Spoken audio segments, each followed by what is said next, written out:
Kannan sir, நான் உங்ககிட்ட இருந்து தொடங்குறேன். ஆப்ரேஷன் சிந்தூர் அந்த பக்கமிருந்து வந்த ஒரு அதிரடிக்கு பதிலடி கொடுத்ததாக சொல்லப்படுது. ஒரு பெரிய போரை நோக்கி போகுமோங்கிற பதட்டம் தணிக்கப்பட்டிருக்கிறது. இப்போதைக்கு தணிந்துதான் இருக்கிறது. அது தொடருமா தொடராதாதுங்கிறது ஒரு கேள்வியாக இருக்கிறது. இன்னும் சற்று நேரத்தில் பிரதமர் உரையாற்ற இருக்கிறார். அவருடைய உரையில் என்ன முக்கியமாக இருக்க போகிறது? இன்று மதியம் 2 நாடுகளிடையே ஏற்கனவே இந்த தாக்குதல் ஒப்பந்தம் நிறைவுக்கு வந்த நாளில் சொல்லப்பட்டது 12 மணிக்கு 12ஆம் தேதி 2 தரப்பிலிருந்து பேச்சுவார்த்தை நடத்தப்படும் என்று. அது மாலைக்கு தள்ளி வைக்கப்பட்டது. என்ன பேசியிருக்கிறார்கள் அப்படிங்கிறதுலாம் மிக முக்கியமான கேள்வி. எப்படி இருக்கிறது? நீங்கள் எப்படி பார்க்குறீங்க இந்த தாக்குதல் சம்பவம்? இன்று பிரதமருடைய உரை எதை பிரதானப்படுத்த போகிறது? நம்மளுடைய வெளியுறவு கொள்கையில் என்ன மாற்றம் வரும்? என்ன வேண்டும்?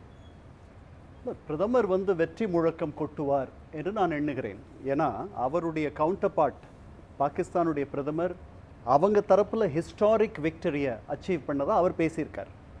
அதனால் போத் சைட்ஸ் அப்படித்தான் கிளைம் பண்ணுறோம். நாம் தான் ஏறுமுகத்தில் இருந்தோம், வெற்றி முகத்தை பார்த்தோம், நாம் நினைத்த இலக்குகளை அடித்தோம், வீழ்த்தினோம், இது ஒரு பெரிய வெற்றி, வரலாறு காணாத வெற்றி அப்படின்லாம் நம்ம பேசுகிறோம். அவர்களும் அப்படி தான் பேசுகிறாங்க. இன்னைக்கு அவர்களுடைய ஃபெடரல் உள்துறை அமைச்சர் சொல்கிறார், 5 தளங்களில் இந்தியாவை நாம் தோற்கடித்தோம்.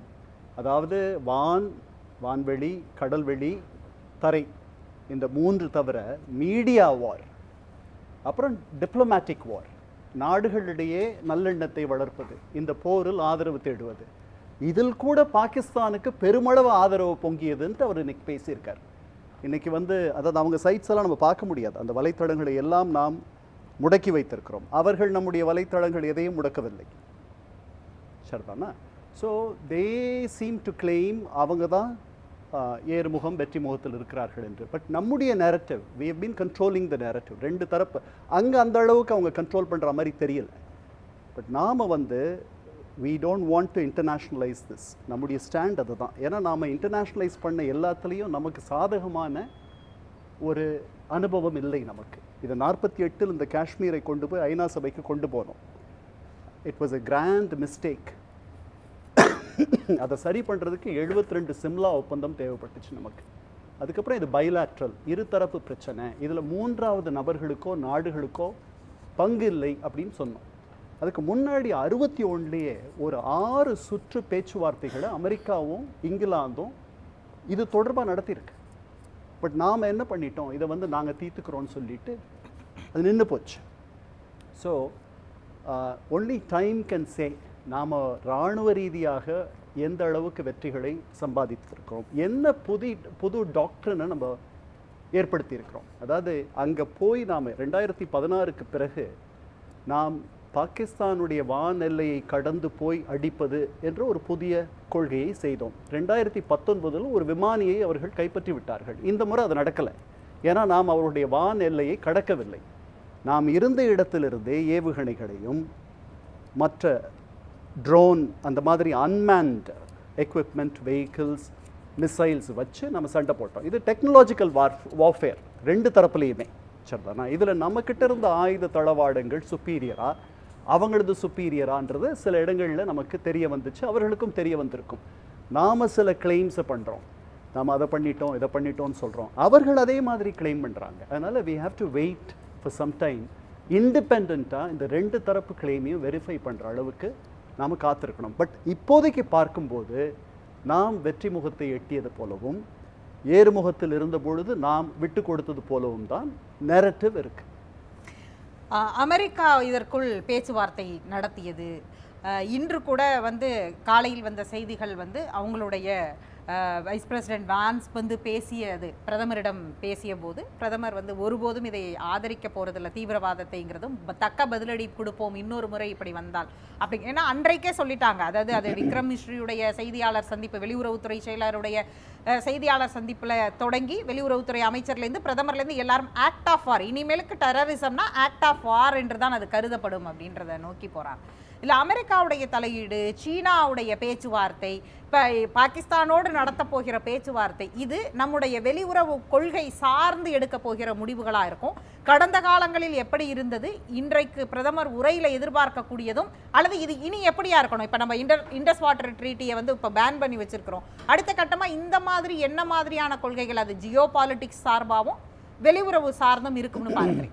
அதாவது there are certain intractable issues. அதாவது இதை தீர்க்கவே முடியாது, இது உறைஞ்சு போன ஒரு சிக்கல், அந்த மாதிரி சிலதெல்லாம் இருக்குது. இந்த பயங்கரவாதம் அந்த மாதிரி. ஏன்னா நாங்கள் பயங்கரவாதத்தை ஒரு காலத்தில் ஆதரித்தோம், நாங்கள் அப்படிப்பட்டவர்கள் அல்ல, பயங்கரவாதத்தால் நாங்களே பாதிக்கப்பட்டிருக்கிறோம், எங்களுக்கு என்ன பைத்தியமா பயங்கரவாதிகளை தொடர்ந்து ஆதரிப்பதற்கு, நீங்கள் சொல்கிற எதுவும் உண்மை இல்லை, எங்களிடத்தில் பயங்கரவாதிகள் கிடையாது, நாங்கள் அவர்களை அனுப்பவில்லை, நாங்கள் அவர்களுக்கு ஆதரவு தெரிவிக்கவில்லை, இது அவங்க ஸ்டாண்ட். நாம் அதை மாற்றி சொல்கிறோம், நீங்கள் தான் அவர்களுக்கு புகலிடம் தரீங்க, நீங்கள் அவர்களை வளர்க்கிறீர்கள், ஆதரிக்கிறீர்கள், எங்கள் மீது ஏவுகிறீர்கள்னு சொல்கிறோம். இதை இந்த சிக்கலை எப்படி தீர்க்க முடியும்? நம்பர் 1. ஆனால் இந்த சிந்து நதி ஒப்பந்தத்தை நாம் தள்ளி வைத்திருக்கிறோம் இல்லையா, நாம் மேலாறு நாடு, அதாவது நாம் கர்நாடகா மாதிரி, அவர்கள் தமிழ்நாடு மாதிரி, அவர்கள் நம் தயவை நோக்கி இருக்கிறார்கள். வறட்சி காலங்களில் குறிப்பாக, மற்ற நேரங்களில் நாம் அந்த தண்ணியை தேக்கி வைக்க முடியாது, அதனால் அனுப்பிடணும்.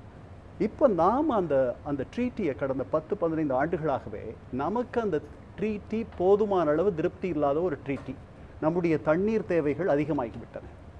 இதை நாம் ரீநெகோஷியேட் பண்ணணும், மீண்டும் பேச்சுவார்த்தைக்கு உட்படுத்த வேண்டும் என்று எண்ணுகிறோம். இது ஒரு நல்ல கட்டம், இதுக்கு நம்ம வேகமாக இறங்கி வரமாட்டோம். அதனால தான் அவர்களுடைய பாதுகாப்பு அமைச்சர் 2 தடவை சொல்லிட்டாரு, நாங்கள் 3 விஷயங்களை அடுத்து வர சந்திப்புகளில் பேசலான்ட்டு இருக்கோம். காஷ்மீர், பயங்கரவாதம், சிந்து நதி ஒப்பந்தம், சரிதானா? இது நமக்கு இருக்க ஒரு ஸ்ட்ராட்டஜிக் அட்வான்டேஜ். நம்ம ஜியோகிராஃபிக்கலாக we happen to be the upper riparian state, நமக்கு ஒரு பெரிய ஹோல்டு இருக்குது. மற்ற விஷயங்களில் பெரிய ஹோல்டு இருப்பதாக நான் நினைக்கவில்லை. உங்களால் என்ன செய்ய முடியுமோ, நீங்கள் அவர்கள் வானெல்லையை கடக்காமல் அடிக்க முடியும், ஆனால் அவர்களாலும் அது முடியும். So technologically we are matched.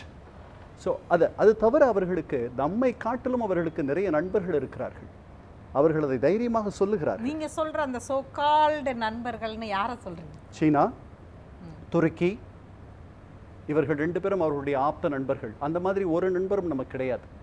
Soviet union ஒரு காலத்தில் அந்த இடத்தில் இருந்தார்கள், அவர்கள் அந்த வலுவில் இல்லை இப்போது. அவர்களோடு நம்முடைய நட்பும் அந்த அளவுக்கு நெருக்கம் கிடையாது. அதை விட முக்கியம், நம்ம கூட நண்பரா இல்லையா இப்ப? ஏன்னா இந்த நாம் அடுத்த நாள் எல்லாரும் இதை கவுண்டர் ஸ்ட்ரைக் இப்படிதான் குறிப்பிட்டார்கள். ஆனால் இஸ்ரேலுடைய அதிகாரப்பூர்வ அரசு பத்திரிகைகள்ல இஸ்ரேல் பேக்ஸ் இந்தியா, அவங்களுடைய ஹெட்லைன்ஸ் அப்படியாக இருந்துச்சு இல்லையா? எப்படி துருக்கி ஃபர்ஸ்ட் பாகிஸ்தானுக்கு ஆதரவு தெரிவிச்சதோ, நமக்கு முதல்ல இஸ்ரேல் ஆதரவு தெரிவிச்சு. அப்ப இஸ்ரேல் நம்மளுடைய நட்பு நாடுகளுக்குள்ள வரமாட்டாங்களா? துருக்கிக்கும் பாகிஸ்தானுக்கும் இருக்க நட்புக்கும் நமக்கும் இஸ்ரேலுக்கு இருக்கும் நட்புக்கும் நிறைய வித்தியாசம் இருக்கு, சரிதானா? 2 நாடுகளும் பயங்கரவாதத்தை சந்திக்க வேண்டிய நிர்பந்தத்தில் இருக்கின்றன. இந்த பயங்கரவாதத்தின் எதிர்ப்புன்ற முனையில தான் இஸ்ரேலும் நாமும் நெருங்கி வந்திருக்கிறோம். நாம் அவர்களோட டிப்ளமேட்டிக் உறவு தொடங்கிறதுக்கே லேட் 1980s ஏர்லி 90s ஆயிடுச்சு. நாம் ஒரு புள்ளியில் ஒன்றுபட்டு இருக்கிறோம். துருக்கியோடு பாகிஸ்தானுக்கு இருக்கும் நட்பு மரபு வழி நட்பு, அது பல வகைகளில் இணைந்த ஒரு நட்பு. அதே மாதிரி தான் சீனா, அவர்கள் ஃபேர் வெதர் ஃப்ரெண்ட். அவர் எப்படி சொல்கிறார் அந்த பிரைம் மினிஸ்டர்?